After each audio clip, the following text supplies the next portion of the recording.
Welcome to IC Yap, Young Adults Podcast. Hey, welcome to Young Adults Podcast, where we will be talking about mental health's grip on young adults. Almost 50% of young adults report suffering with their mental health. We want to open up the room to talk about what it's like for young adults to live through and live happily with a mental health diagnosis. We want to talk to experts, teens, college students, their doctors, and members in our community to get a better understanding of mental health in young adults. Come join us. Hey, this is Gabby. And this is James coming at you from the Independence Center, the clubhouse in St. Louis, Missouri.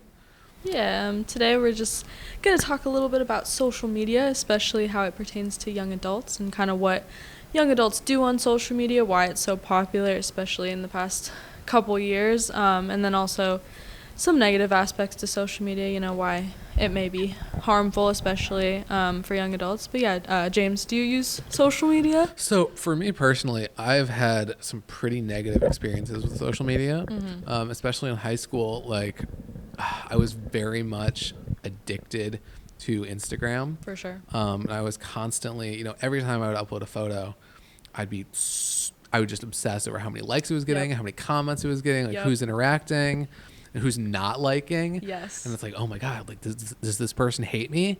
And so it definitely can kind of consume you, and honestly, it can kind of change your entire personality. For sure. That is extremely relatable. I did the exact same thing, especially with Instagram. I feel like just posting a picture of yourself can feel so vulnerable, even if it's not. It for some reason just feels like the biggest deal ever. And yeah, I used to do the same thing, obsessively after I post a picture, look at how many likes it's getting in the first couple minutes, and stress about it not getting enough likes, which is so silly. Absolutely. Yeah. And as far as my social media usage now, I don't use Instagram. Okay. I use Snapchat just to talk to people. Yeah. I use Facebook Messenger. I don't like scrolling through Facebook because it can just consume your entire day. Yeah. But yeah, I use Facebook Messenger because I'm in a young adults NAMI group. Oh, cool. So that's pretty much all I do on there. I've definitely cut down on my social media usage in the past couple years.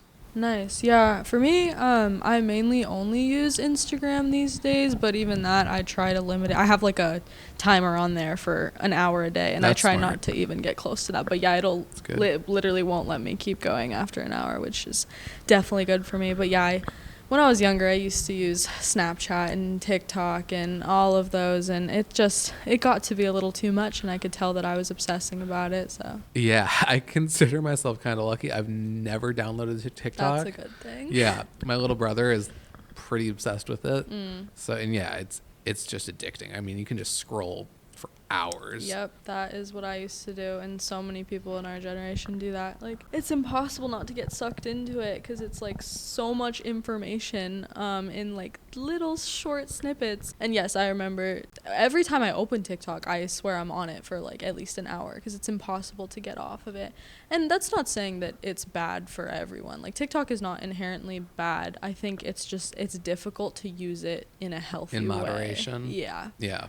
Totally get that. How do you think young people today versus we're in our early mid-20s, how do you think people who are maybe between 12 and 16 are using social media versus how we used it? Do you think they're using it more or less? I would say it's hard because I feel like social media got super popular while when we were old enough to kind of understand it, but the generation under us, they grew up with it. They didn't have to see it pop up. They it was there from the time they were born. That's interesting. Yeah, you're right. So I feel like it's hard for them to know how to use it in a healthy way when it's exposed to them from such a young age. And I know especially for young girls, it's so hard to teach them to not compare themselves to others on especially Instagram, TikTok, looking at all of these pictures of people their age. Yeah, we try to tell them hey, this is not real, these are posed, these are edited, but when you're 14 years old, it's hard to remember that. Absolutely. Yeah. I mean, I developed a pretty serious eating disorder in high school, and I think Instagram definitely contributed to that. Yep. Because I would compare myself not just to guys but to girls too, and it's For sure. I want to be like that skinny. I want to look like her. I want to look like him. Yeah, I know it was really, it contributed. I'm not saying it caused it, but No, I actually also had an eating disorder in high school, and I remember like, because also on Instagram, as soon as you interact with like one type of content, it's like your entire feed. So I remember like going through that and like starting to engage with healthy eating content and workout content, and then all of a sudden it's my entire feed, like and it's Thinspo. yeah, exactly. Yeah, and it's like suffocating. Oh, like it's terrible. seeing all of that content and then thinking, wow, I look terrible. I need to look like these people. Oh yeah, I definitely I used Tumblr a lot when I was like 18. Yep. I was dating this girl and she got me really into Tumblr. Yeah. And I was definitely still in my eating disorder at that point. And I was looking at a lot of like really not good content as far as eating goes. Yeah. Just stuff that definitely wasn't good to look at it's not good to look at for anyone, this like Thinspo stuff. Yeah. But definitely if you have an active eating disorder, like it's so bad. And Tumblr is again one of those social media platforms where you can just scroll and scroll and scroll and scroll. And yeah, it was really bad for my mental health for sure. And that's the other thing, like nothing on these social media platforms like have any like evidence behind them. Like you can post anything on social media. Definitely. Like no research, not like it could be completely a lie, it could be fake, but you could post something and pretend like it's fact and people are going to believe it. Especially when it comes to eating, like people posting on social media like, oh, you have to eat this to lose weight, you have to eat this to look good, you have to like eat this amount of calories. It's terrible because a lot of times it's just not true.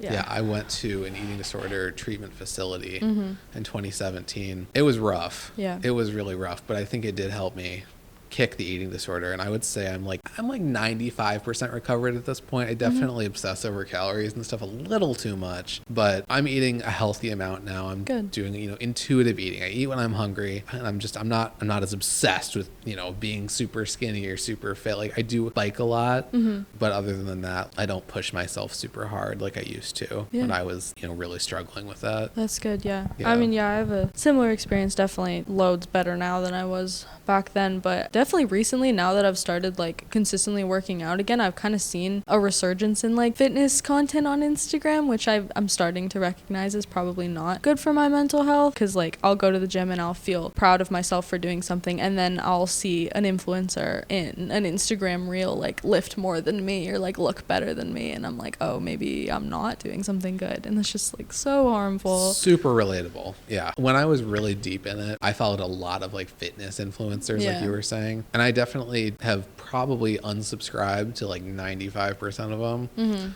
I watch some just because I think they're funny. Like they're just interesting people, but I'm definitely not comparing myself to them as much. Good. Which is good. Well, getting back to young adults and social media, 44% of U.S. young adults report that they use social media in a problematic way, such that it is harmful, addictive, or impairing, which is a crazy statistic. Like 44%, that's almost half. So half of U.S. young adults are using social media in a problematic way. And it's sad to think about. I've seen that firsthand. I have two younger brothers, and one of them I would say is totally addicted to social media. TikTok, Snapchat. I'm not sure exactly what he uses, but I know that he's really into it. Yeah, it's tough to see, the generation under us grow up with harmful influences on social media, and it's definitely scary to see these young kids grow up with all of these influencers and all of this information like thrown at them from such a young age, and having to see them kind of try to figure out how to navigate it all. It's interesting. I'm seeing on here that you wrote down sleep disturbance, and I think definitely when I was a teenager, especially when I was addicted to Instagram, I would wake up, in the middle of the night and start scrolling. And as soon as I woke up, I'd be scrolling. Yeah, it was definitely an addiction. And I think these kids today who are growing up with this, they probably aren't seeing. Yeah, for me, definitely sleep disturbance too. Like I also remember whenever I'm like, oh, I can't sleep, I'm not tired, like, oh, time to go on my phone to pass the time, which is so not great. But also for me, like I remember working a job where I was kind of like, sitting and staring at a computer for long periods of time. Like every couple minutes I'd be like, oh, I'm bored, let me go on my phone. And then all of a sudden like 20 minutes had gone by, and like it's a constant distraction, and I've had to start just like hiding my phone from myself myself, because if it's like near me, like I know that it's gonna be a distraction because I'm thinking about what I posted on Instagram or what my friends are doing or stuff like that. I think it's also really bad for our attention spans. For sure. As far as like young people's attention spans, I can right now sit down and watch an entire football game and check my phone a couple times. But I feel like, again, I've seen firsthand, like these kids have much shorter attention spans, I would say. Definitely. Yep. Like my brother like can't go. I mean, he's totally addicted to his phone. He's staring at his phone 24/7. Yep. So it's bad. It's really, really addicting. Definitely. And it's affecting so much. I mean, between body image and self-worth. Yeah. This is interesting. Feeling of not having done anything meaningful. Fear of missing out. FOMO. Again, if you're totally addicted to Snapchat, you're totally addicted to Instagram, like you're going to see your friends or other people like out having a good time. And you're like, oh my God, like, why am I not with them? Like, do these people not like me? Yep. And you start spiraling and spiraling and spiraling. And that's really bad, you know? This didn't used to be a problem because you wouldn't know when your friends are hanging out without you, but now you're forced to know exactly what your friends are doing all the time. And of course you're going to feel left out if some of your friends are hanging out without you, or even if like you have friends who are like just doing something fun. You're going to be like, wow, like why am I not there? Like, oh, my life is so boring. But like we're not supposed to know what everyone's doing all the time. Like that's not natural for human beings to know all of that information. Agreed. It's overwhelming. It's making us more anxious, and it's scary. I would say that the thing that really changed my social media usage was my suicide attempt back in 2020. Because after that, I had a totally different mindset. Yeah. And I just wasn't interested in, like we were just talking about, you know, seeing what everybody else is doing 24/7. It's like I just had a much different mindset. I think that was when I stopped using Instagram. I stopped using Facebook. No more Tumblr. Yeah. And so in a way, it was sort of like a blessing in disguise because a lot of good things ended up happening after that. Yeah, well, I mean, that's really cool that you were able to recognize all of that and be able to delete the harmful apps and, you know, take care of yourself. I know it's hard for a lot of people to, I like, for myself, I don't think I could, like, delete Instagram. So, like, it's very impressive that you were able to do that. I feel like I would constantly be like, oh my God, everyone's posting all this stuff. Like, I don't get to see it. Like, I don't know what anyone's doing. Like, they're talking without me, like, all of this stuff. Well, I mean, it really is an addiction. I Yeah, mean, like for sure. I used to smoke a pack of cigarettes a day, and I feel like quitting social media and quitting smoking are very similar things. There was no way I was going to quit smoking on my own. It was just not going to happen. But Yeah. but when I was hospitalized for that suicide attempt, I was in the hospital for 3 weeks and rehab for another week. Obviously, I couldn't smoke. I couldn't get out of bed. Yeah. I can't smoke in the hospital. So that was the only reason. So again, another blessing in disguise. Like it was the only reason I was able to quit smoking. And I haven't touched a cigarette in over 4 years now. That's awesome. Yeah. No vaping, nothing like that. That's amazing. So yeah, I mean, quitting social media, you have to, first of all, you have to want to quit social media. Yeah. I mean, if your mom's like, oh, I want you to stop doing it, like you're not going to listen. Yeah. But if you want to quit social media, I mean, it's so difficult because Yeah. it's designed to be addictive. Yep. It just like cigarettes, just like nicotine. I mean, you get that, I don't know if it's like a little dopamine rush or something in your head, like when you post a picture and you Yep. start getting likes and it's like, ooh, that feels really good. Yeah. One of the biggest like positive aspects to social media is that like social support. People liking each other's content, commenting, like although there can be negative comments and, you know, cyberbullying, whatever, the positive side of that is that increased social support that comes with social media. I know whenever I post a picture on Instagram and like my friends comment nice things, that makes me feel great. So yeah, it's not all bad, and we're not trying to say like you have to delete social media. True. Yes. I'm sorry. I feel like we've been really negative about this. Yeah, we definitely have. But social media is not all bad. No, definitely not. It's amazing how we're able to keep in touch with people that we don't see every day. Yes, for sure. Or make new friends on social media. Like that's a large thing nowadays, and it's really cool that we can now connect with people who live really far away from us. Absolutely. So I have some cousins I have one who lives, I believe, I'm not sure, they've moved around a lot. They're from Minnesota. And obviously that's a long drive from St. Louis. Yeah. And we didn't get to see them very often, but I was able to connect with them through social media. And they're really cool people. Like we talk occasionally. occasionally, but one of these cousins had a wedding a couple years ago, and we drove up to Wisconsin for the wedding, and it was great. And like after that, I was still able to stay in touch with those people in a much easier way than, before social media, where you'd have to like get their phone number and call them. But no, I can just send them a message on Snapchat, like, hey man, that was a great wedding. Really loved seeing you guys. Yeah.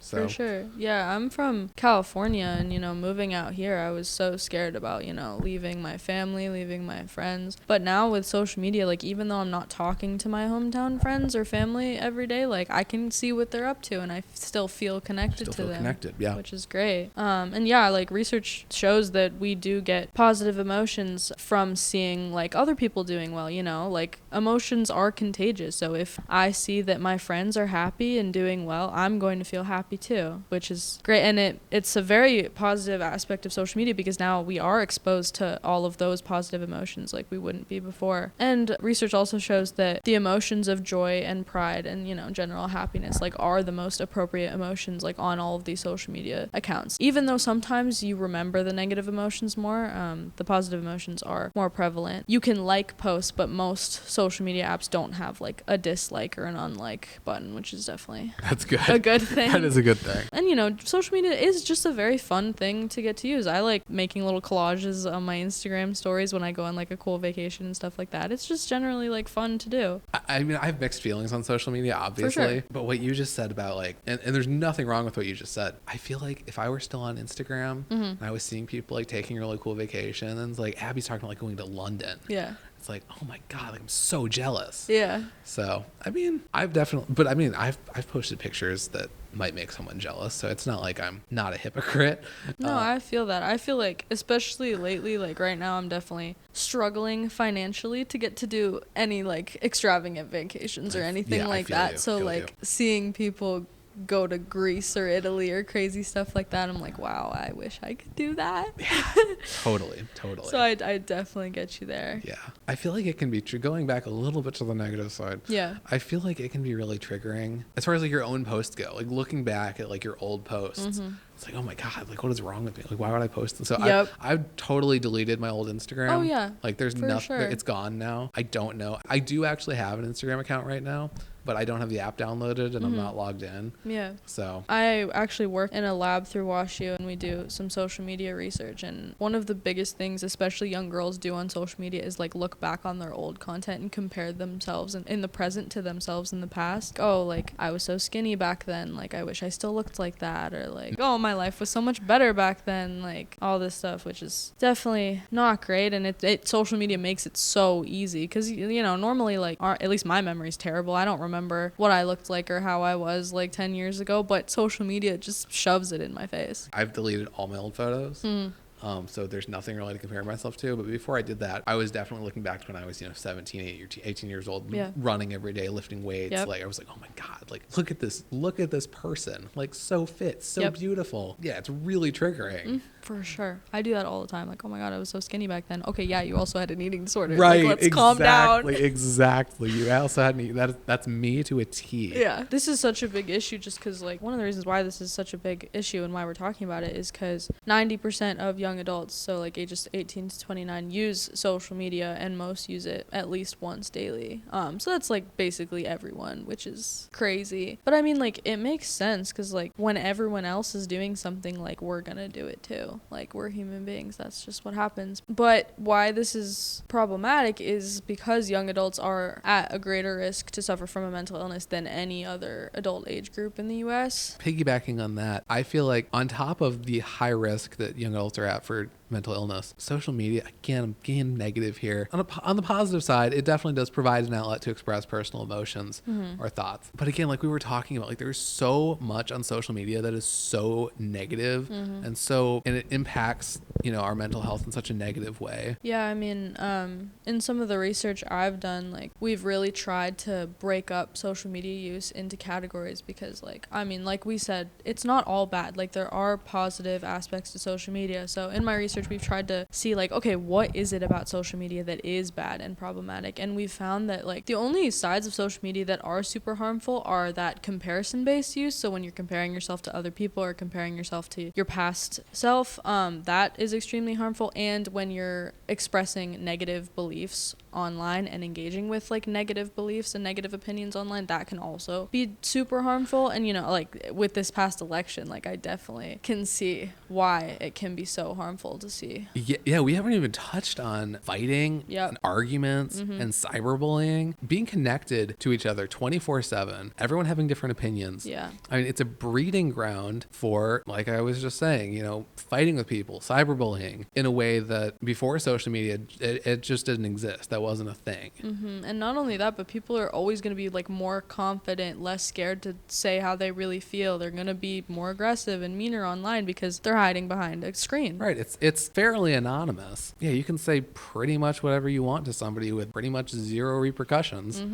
And yeah, a lot of people are going to use that to cyberbully and, be mean to people. Yeah, and not to mention like comment sections like are just naturally dangerous just because like as soon as a couple people post something negative or comment something negative, like it's so easy just add another comment. Or something positive, and then somebody else comes in with something negative. Yeah, for sure, just to be a contrarian. Right, exactly. I think we've talked about this enough. Yeah, we definitely have. I mean, needless to say, like social media is so nuanced and complicated, and like there are so many different sides to it. There are positive aspects, there are negative aspects, and I think like in these next few decades we're really gonna have to see some sort of guidance to our younger generations as to how to use social media in a healthy way, because it's not being used in a healthy way at all. Definitely not. And we need more education to young people. Use it for those positive social support aspects and less of those negative and sharing negativity and comparing yourself to other people.